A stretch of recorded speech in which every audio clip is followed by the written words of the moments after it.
మరి ప్రభుత్వం వచ్చిన తర్వాత పిల్లలకు ఏ విధంగా మొదటి రోజే అన్ని సౌకర్యాలు సదుపాయాలు ఇవ్వాలని ఒక ఆలోచనతోటి ఈ నిర్ణయం తీసుకొని మరి గత కొన్ని సంవత్సరాలుగా కూడా అమలు కాని ఈ కార్యక్రమాన్ని మొదటి రోజు అమలు చేయడం చాలా సంతోషకరంగా ఉందని చెప్పడం జరిగింది.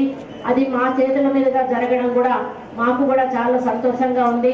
డిఓ మేడం కూడా చాలా వివరంగా మన రిపోర్ట్ ఏదైతే ఉందో ఎడ్యుకేషన్ కు సంబంధించిన రిపోర్ట్ కూడా వారు చాలా వివరంగా చదివి మరి మన భవిష్యత్తు ప్రణాళికలు ఏంటి అనేది కూడా చెప్పడం జరిగింది.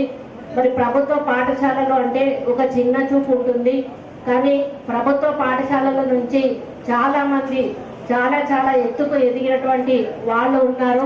మన గవర్నమెంట్ స్కూల్లో కూడా ఇప్పుడు చెప్పారు, చాలా మంది మంచి ర్యాంక్స్ తెచ్చుకున్నారు, మరి అక్కడ సెంట్రల్ మినిస్టర్ దగ్గర కూడా తీసుకున్నారు అని చెప్పి